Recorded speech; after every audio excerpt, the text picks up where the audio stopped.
My name is Steve Hatchell, and I'm a graduate of the University of Colorado in 1970, which seems like yesterday, which is all fun. And my present position, I'm the president and CEO of the National Football Foundation and College Football Hall of Fame. Our Hall of Fame is in Atlanta, Georgia, and our offices are in Dallas, basically Irving, Texas.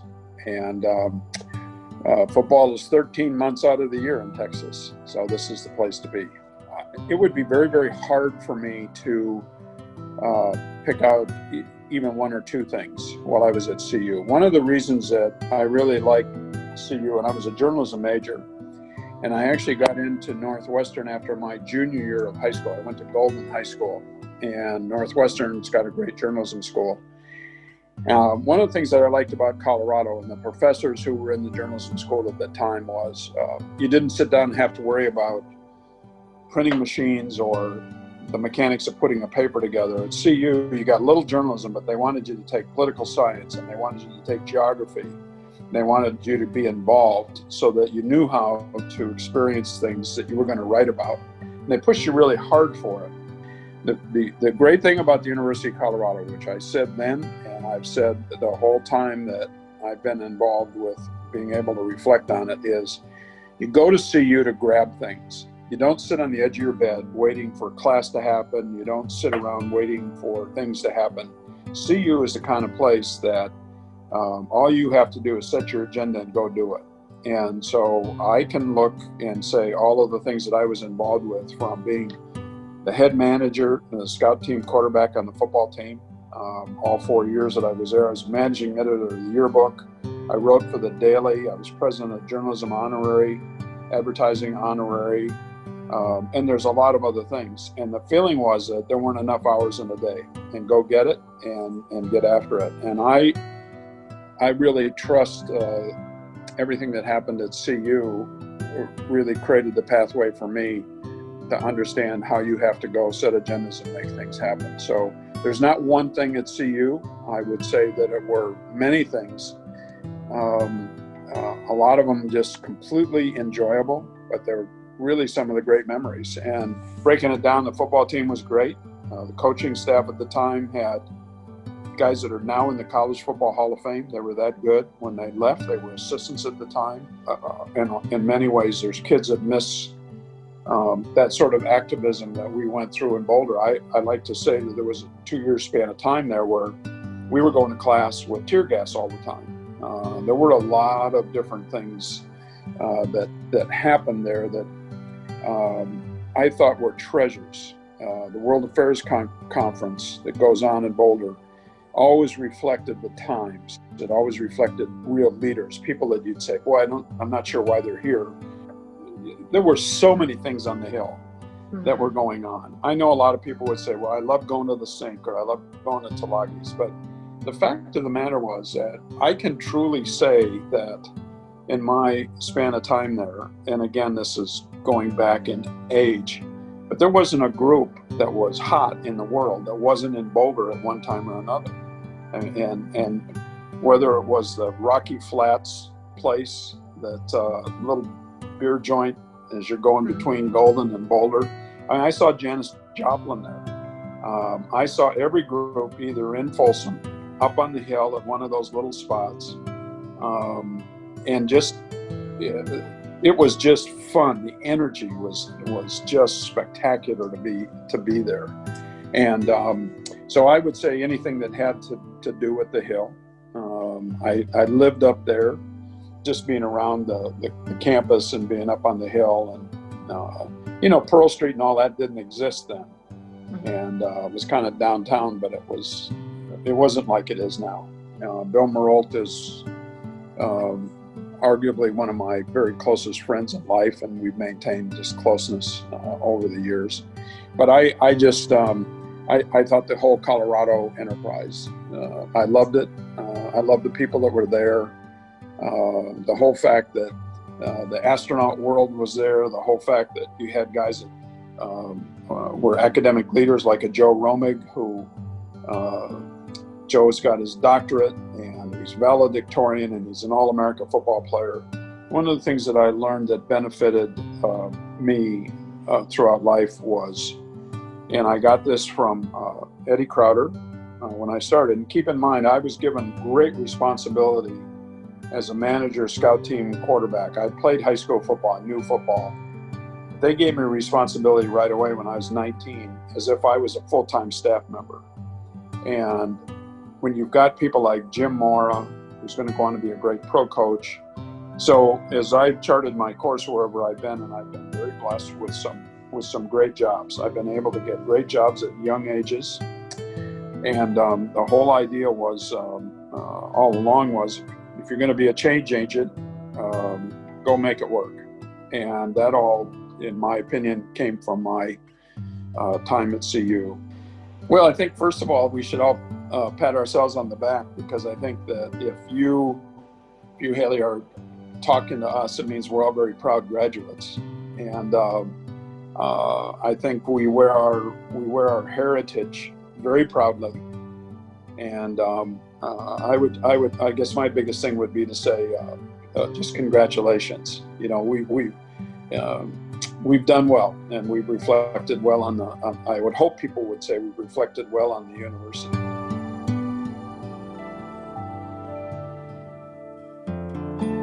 Well, I'm Dr. Professor Emeritus Jim Navratil, and I was lucky, thanks to Tori Pregular, who was the editor in 2006 and had a nice article about me when I was part of the Nobel Peace Prize at the International Atomic Energy Agency. So it was a very good article. I really enjoyed it.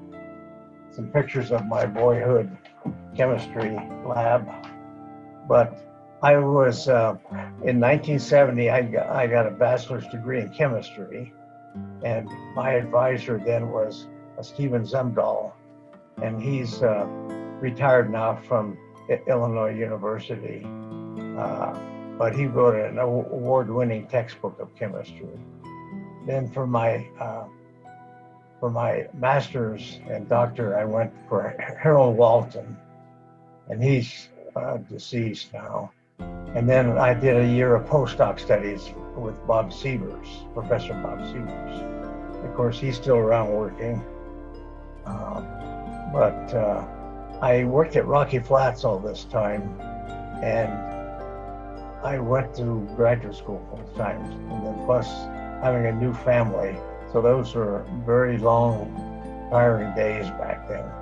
But I managed to get my degrees, and then I worked at Rocky Flats for a number of years, and then went to Australia to teach for 3 years. And then in 2006, I retired from Clemson University as a professor of environmental engineering. Then I came back home here where I grew up, and went to work at Hazen Research in Golden, Colorado, up until I was 74. Then I retired from there. And since then I've been writing. I have a new hobby. Before I always worked on some technical books. But now I'm into writing novels that are kind of related to my real life. And so it's kind of a Bear Hug series. And the fourth Bear Hug is going to go to press next week. So that'll be in press. And currently I started working on the fifth Bear Hug. So it's a very exciting book. It's nice with technical books. Of course, I had to reference facts and be honest. But the nice thing about writing a novel, I can stretch the truth and even lie a little bit. So it's a lot of fun. Part of my volunteer life was I was at a Habitat for Humanity mission down in the Dominican Republic years ago, helping younger folks build a house for this family that lived in a shack. So that was hard work for 2 weeks. But since then, I've been on several global exchange trips. This is a humanitarian group out of San Francisco, and I've mainly these trips are not tourist trips, but we go to find out information about the people and then bring back that information, let people know about these indigenous groups. And the latest one was to Ecuador, where I've been to North Korea, Afghanistan on these type of trips. And I'm supposed to go to Cuba again and for New Year's Eve party. Well, of course, I was working full-time and going to school full-time, so I went to a couple of football games, of course, but I didn't have time to do a lot of extracurricular activities. I did, when I took my German class, I did participate in a singing Christmas tree event. So that got me a little higher grade in the German class. But I guess the biggest memory is not a good memory, but it's when I was in my undergraduate year, I was taking undergraduate research project, and I was in our lab was on the 4th floor of the chemistry building. And this mercaptan I was using in my experiments is a very smelly compound. It's probably worse than a skunk smell. But anyway, I was boiling this mercaptan and it overheated and blew all over the lab bench. I got some of my clothes, and they had to evacuate the 4th floor of the chemistry building because of the odor. So I thought my university days were over with. And to make matters worse, of course, I rode the bus to work, and I had to sit at the back of the bus, and they opened the windows. So it was quite an embarrassing situation, but that's one of my main memories. The dark horse was always my favorite. And matter of fact, when I was manager of chemical research at Rocky Flats, once a month I would take my group there for a safety meeting. So we would talk about safety and then drink beer. And I don't know how they got home at night, but anyway, that's my favorite place in Boulder to go for lunch. I have 3 daughters and a son, and my son graduated in chemistry at CU. Matter of fact, he even did a research project with Bob Sievers. And then my youngest daughter, who's never been married, she got 2 degrees, bachelor degrees, one in Germanic history and the other one in Germanic languages. So, and then I have one grandson going to CU now, and he's majoring in business. Well, I want to continue writing these best-selling novels and hope that a producer picks it up in Hollywood and they make it into a movie, because my primary character looks like Tom Cruise. He's taller though. And in The Fifth Bear Hug, Kim is a CIA agent, and she looks a lot like Marilyn Monroe. So I think that would make a good movie, don't you? Stay safe, be healthy, and be careful to wear your mask and stay away from 6 feet away from people, and even wear glasses if you can. But that's my biggest thing. Just think positive and work hard and do your very best. And stay away from wild women that I did not. And hot rod still had an effect on my youthful career.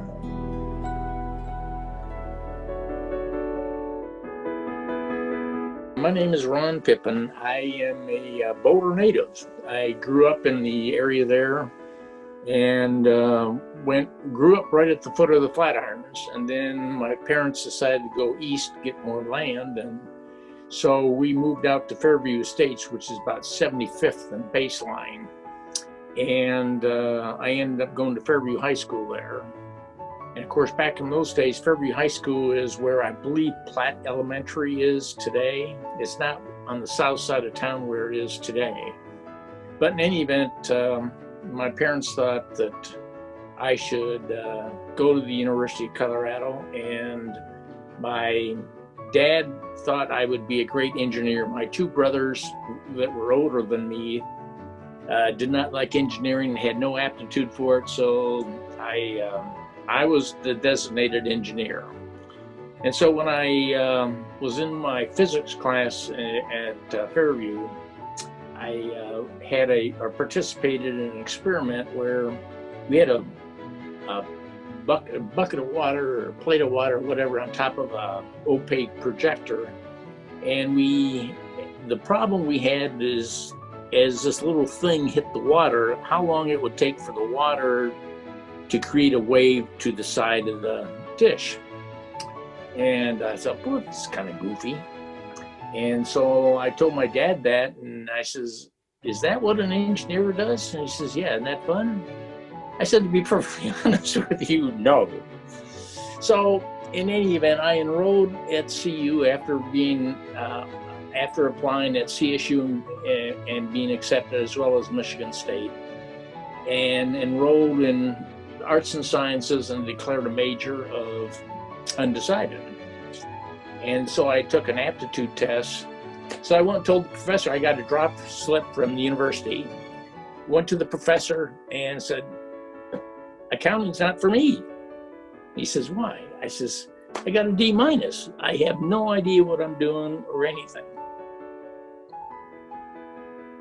He says, well, Ron, a lot of people tell me that, but I want to give you a second chance. I say, yeah, but I won't flunk. He says, if you flunk the next exam, I'll pass you with a D-. I said, well, okay. So he won't sign the drop slip. The next grade, or next exam, I got a B. 4 years later, I had several opportunities to join firms around the country and decided to join Arthur Andersen. And when I returned back to Denver, the economy was terrible. And I ended up leaving the firm because of that.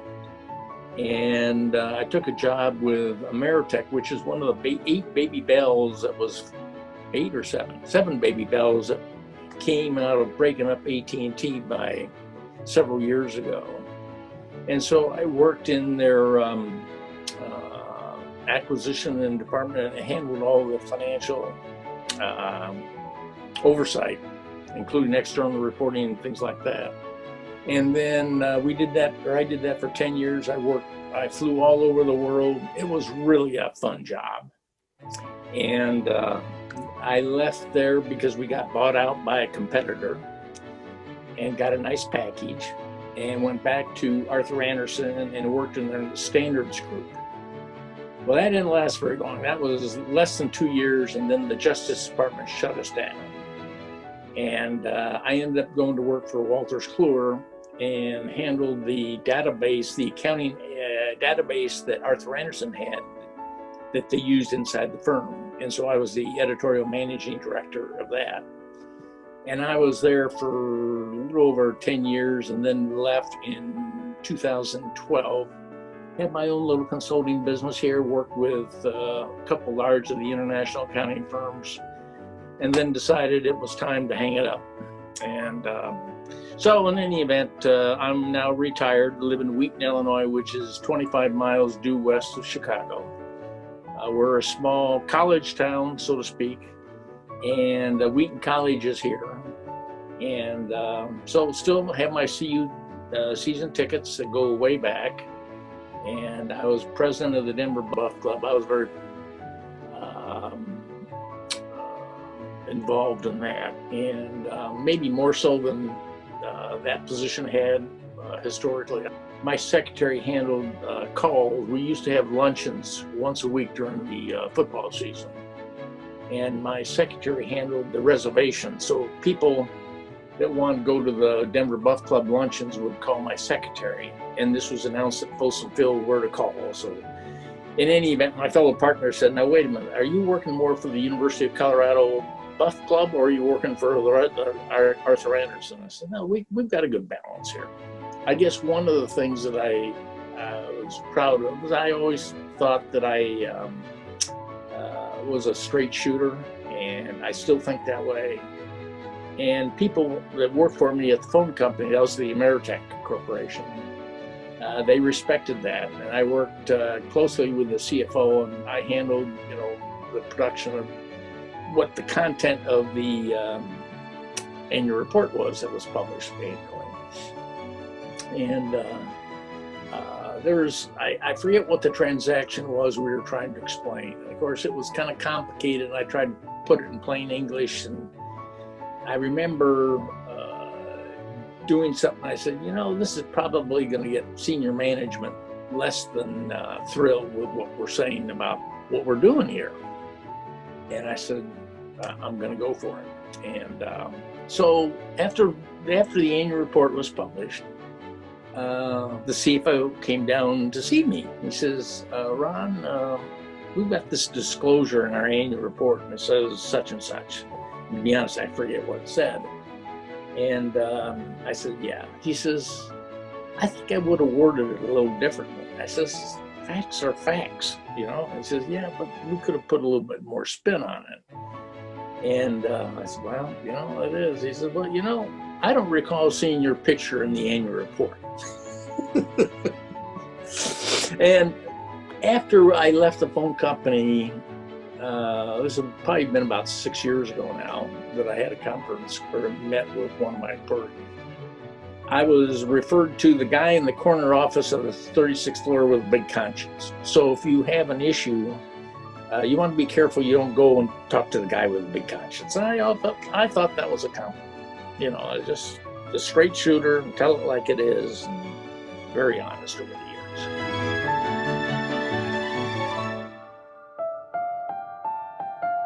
I am Mary Holler, now Mary Holler Vira. I graduated from the University of Colorado in 1970, as we all know, and I was a Spanish major. Well, I'll tell you a little bit about what I've been doing for the last 50 years, starting with graduating from Boulder in 1970. I, as I said, was a Spanish major. I did a summer in Madrid, and I did my junior year I did a summer in Mexico, and I did my junior year in Madrid. And I lived with the Spanish, and I went to school with the University of Colorado, and we were in an institute with Smith and Wellesley. We were all in one big university right in the middle of Madrid. So I stayed with the family for a year, then came back to Boulder and graduated. I then was recruited by the Defense Intelligence Agency, and I worked in Argentina for 3.5 years. I worked in the embassy for the military attaché, and I was an intelligence analyst. And I was there for 3.5 years. It was a terrific experience. Of course, being in Argentina, it was a wonderful, wonderful city, Buenos Aires, with a lot going on. And being in the embassy offered a lot of opportunities and a lot of terrific experiences. I then came back and I transferred and started working for the Drug Enforcement Administration.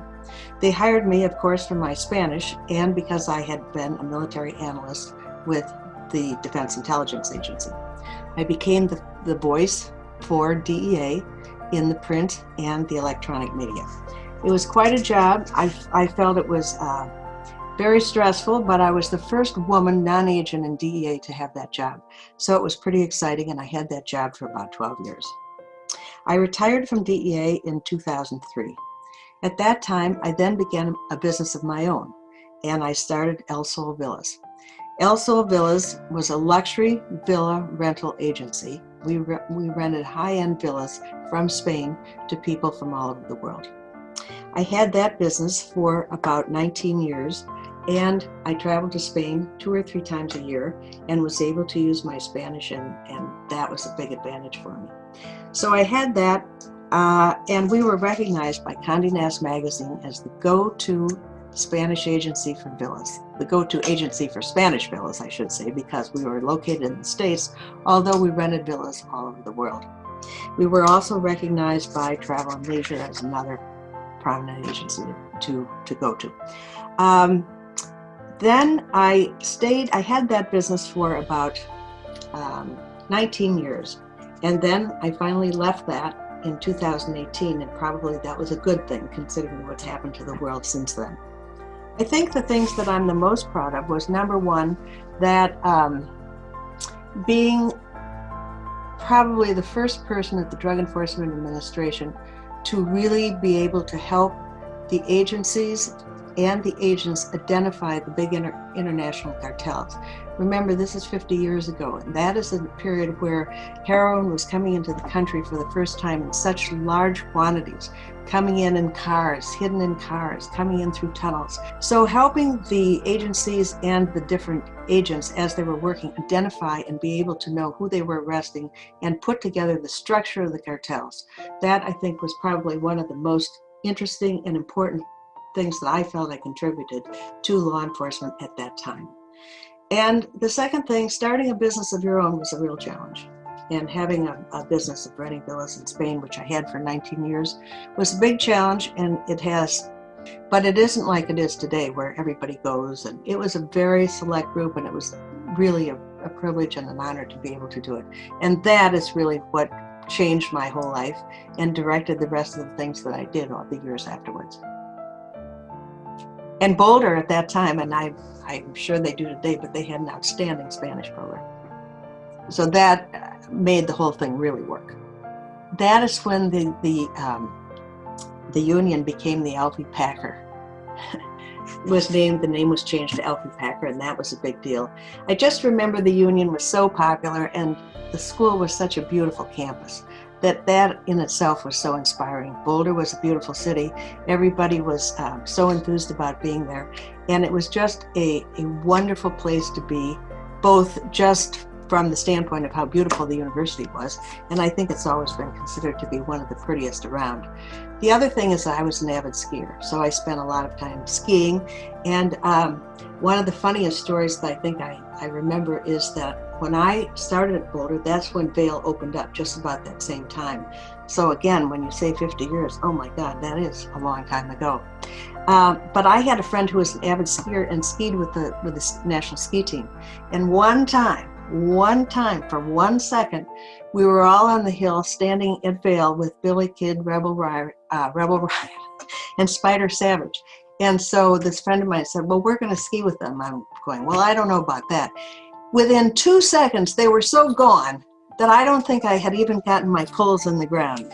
And I'll never forget that experience, because it was really, they were such unbelievably terrific skiers. And that had a big part of my life too. Skiing and Boulder were hand in hand for a lot of us. It wasn't just me, I know that. So it was a great, great place to go to school, and it offered so much to so many people in so many ways. And as I say, just the location and the beauty of the school. And I think at the time when I was at Boulder, we always said it was one of the most beautiful universities in the country. I'm sure it still is. Well, back then, one of the most fun nights was always to go to the Sink. That, I don't even know if it's still there. I feel like it's still there. And some of the other places I don't remember as much, but we all went to sorority parties and fraternity parties. So that was always a big part of everybody's activities. But I always thought the Sink was always a hoot. There was nothing like it, I don't think, anywhere in the country. The place was just crazy. And that was the fun part. One of the fun part about Boulder, it was a very dynamic group. A lot of people were from California and the East Coast. I was from Wisconsin. But there were people from so many parts of the country, and they all had, they were really an interesting bunch of people all the way around. And the Sink always was a very colorful place, to say the least. I think it's amazing that for the class of 70 that we happened to end up in this year in this condition with the COVID. And so my message to all of you is hang in there, and hopefully we can go on and continue to spread the message of what a wonderful campus Boulder was, how much we enjoyed it, and as you say here, be Boulder for all the class of 1970.